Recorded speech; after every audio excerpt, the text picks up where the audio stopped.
Sathyajothi films பிரம்மாண்ட தயாரிப்பில் தனுஷ் நடிக்கும் கேப்டன் மில்லர் உலகெங்கும் வெற்றி நடை போடுகிறது. கால்நடை என்று நாம் குறிப்பிடுகிற இந்த கால்நடை தான் சங்க இலக்கியங்களிலே மாடு என்று அழைக்கப்பட்டது. இந்த மாடு என்பது உணவு உற்பத்தியிலே விவசாயிகள் ஈடுபடுகிற பொழுது விவசாயிகளுக்கு இணையாக உணவு உற்பத்தியிலே தன்னுடைய பங்கை செலுத்துவது மாடு. மாடு இல்லாமல் ஏர் இல்லை, ஏர் இல்லாமல் மாடு இல்லை. வள்ளுவர் பெருந்தகையர் என்ன சொல்கிறார் என்று சொன்னால், ஏர்பென்று உழன்றது உலகம் என்று தான் குறிப்பிடுகிறார். ஆக உலகமே ஏருக்கு பின்னால் தான்.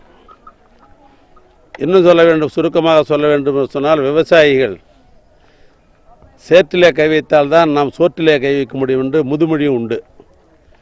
ஆனால்தான் தமிழர்களாக இருப்பவர்கள் ஆண்டுக்கு ஒரு முறை தை முதல் நாள் பெரும்பொங்கலும் தை இரண்டாம் நாள் மாட்டுப்பொங்கலும் கொண்டாடுகிறார்கள். அதுவும் விவசாய பெருடைய மக்கள் மனமும் மகிழ்ச்சியோடு தனக்கு இணையாக உணவு உற்பத்தியிலே பங்கு பெறுகிற மாடுகளுக்கு தனியாக அன்றை மாலை மாடுகளை எல்லாம் சீராட்டி பாராட்டி குளிப்பாட்டி அவர்களுக்கெல்லாம் இந்த கொம்புகளுக்கெல்லாம் நமக்கு பிடிக்கிற வண்ணங்களை பூசி கொம்புக்கு கொப்பி போட்டு நெத்தி கவரிட்டு கைப்பிடி புதியதாக மூக்கணாங்கயிறு இப்படி போன்ற அந்தந்த அந்த மாட்டுப்பொங்கல் அன்றுக்கு மாடுகளுக்கு இப்படி அழகூட்டுவது என்ற அடிப்படையில் தான் மாட்டுப்பொங்கல் காலாகாலமாக நடைபெற்று கொண்டிருக்கிறது. விவசாயியாக பிறந்த நான் விவசாய பணிகளில் 18 வயசு வரைக்கும் நான் விவசாய பணிகளில் நேரடியாக முழுமையாக ஈடுபட்டவன். நான் எனக்கு விவசாய வேலையே கிடையாது. எல்லா விவசாயம் எனக்கு தெரியும். அதாவது என்னால் பொதுவாக கழகம் எப்பொழுது ஆட்சிக்கு வருவதோ அப்பொழுதெல்லாம் கால்நடைக்கு முக்கியத்துவம் கொடுக்குற ஒரு அரசு தான் நம்முடைய கழக அரசு. ஆனால் கலைஞர் காலத்திலும் சரி, இன்றைக்கு தமிழ்நாட்டுடைய முதலமைச்சர் மாண்புகண்ணன் தளபதியார் காலத்திலும் சரி, கால்நடைக்கு எப்பொழுதும் முக்கியத்துவம் தருவார்கள். கால்நடைக்கு முக்கியத்துவம் கொடுத்தனா என்ன, ஏறத்தாழ 5 கிராமங்கள் 6 கிராமங்களை உள்ளடக்கி ஆங்காங்கு கால்நடை மருந்தகம், கால்நடை பல்கலைக்கழகம், கால்நடை மருத்துவக் கல்லூரி, இப்படி பல்வேறு வகையில் இந்த கால்நடைகளுக்கென்று கழக ஆட்சி வருகிற பொழுது முக்கியத்துவம் தந்து இவைகளெல்லாம் நிறுவிய ஆட்சி கழக ஆட்சி. இப்பொழுது கூட ஒரு காலத்தில் கோமாரி என்கிற ஒரு வியாதி இருந்தது கால்நடைக்கெல்லாம். அந்த கோமாரி வியாதி கூடுமானைக்கு ஒழிக்கப்பட்டது கழக அரசில் தான். ஏன்னா கழக அரசில் தான் அந்த கோமாரி என்கிற வியாதியை ஒழிக்கப்படுவதற்காக மருந்துகள்லாம் கண்டுபிடிக்கப்பட்டு அந்த மருந்தெல்லாம் செலுத்தியதன் மூலமாகத்தான் இந்த கோமாரி என்கிற வியாதி என்பது இன்றைக்கு, அந்த கோமாரி இருந்தாக்கா அது ஒரு பெரிய மாடுகளை இழக்கிற நிலைமைக்கு கூட அந்த அளவுக்கு போய்விடும் அந்த கோமாரி வியாதி என்பது.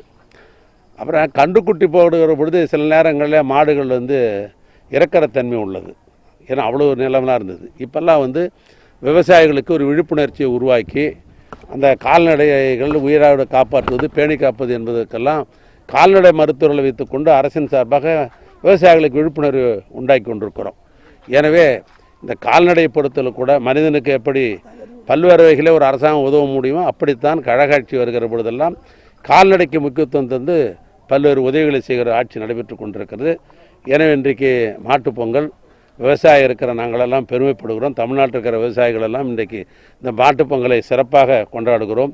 பொங்கலோ பொங்கல், பொங்கலோ பொங்கல், மாட்டுப்பொங்கல் மாட்டுப்பொங்கல் என்கின்ற அந்த ஒலியோடு அது மகிழ்விருப்பது அதையும் அறியாமல் மாடுகளெல்லாம் பார்த்தா அது குதூகலத்தோடு இருப்ப காட்சியை நீங்கள்லாம் பார்த்தீங்க. ஏன்னா அப்படிப்பட்ட அந்த மாட்டுப்பொங்கல் தினத்திற்கு விவசாய பெருமுடி மக்களுக்கெல்லாம் கழகத்தின் சார்பாக, தமிழ்நாட்டு முதலமைச்சரின் சார்பாக என்னுடைய நல்வாழ்த்துக்களை தெரிவித்துக் கொள்கிறேன்.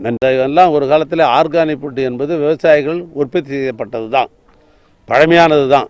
இந்த பழமையானதான் இப்பொழுது புதுமையாக ஆர்கானிக் ஃபுட் என்ற பேரில் வந்திருக்கிறது. அப்படின்னா என்னென்னு கேட்டீங்கன்னா, மருந்து அடிக்காமல் பயிர்களுக்கு ஒரு பூச்சிக்கொல்லி வருகிற பொழுது மருந்து அடிப்பது, அந்த உற்பத்தியை பெருக்குவதற்காக இந்த விவசாயத்தில் கூட பார்த்திங்கன்னா பயிர்கள் நலிஞ்சு போயிடும். அந்த நலிவை தீர்ப்பதற்காக உற்பத்தியை கூடுதலாக பெறுவதற்காக உரங்கள்லாம் போடுற பழக்கன்றது பிற்காலத்தில் தான் வந்தது. ஆனால் ஆதி காலத்தில் விவசாயிகள்லாம் எப்படி விவசாயம் பண்ணுவாங்கன்னு கேட்டிங்கன்னா, தழை உரைத்தை வைத்துத்தான் விவசாயம் பண்ணுவாங்க. அதாவது சேத்தை குழப்பி தழைகள்லாம் பல்வேறு மரத்தில் இருக்கிற தழைகள்லாம் வெட்டி போட்டு அந்த சேத்துல போட்டு அதை அது முக்கி தண்ணி வச்சு 10 நாள் 15 நாள் ஆன உடனே அந்த தழைகளெல்லாம் வந்து அழுகிடும். அந்த அழுகிற தன்மை வரும்போது சேத்தோட சேர்த்தா அந்த தழை உரங்கள்லாம் அழுகிடும். அந்த பக்குவப்பட்ட உடனே அதில் தான் வந்து நடவு நடுறது, நெற்பயிரெலாம் நடுறது. அதுதான் வந்து நான் ஆர்கானிக் ஃபுட்டுன்ற அந்த அடிப்படையில் தான் அவைகள்லாம் சொல்லப்படுகிறது.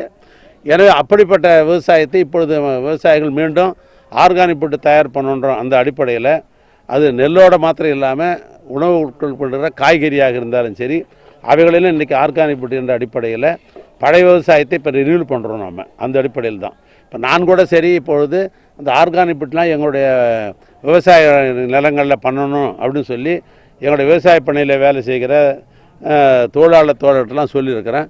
இந்த வருஷத்தில் நாம் கூட ஆரம்பிக்கலாம் அப்படின்னு சொல்லியிருக்கிறாங்க. எனவே நானும் இந்த தயாரிப்பிலே நான் ஈடுபட போகிறேன்.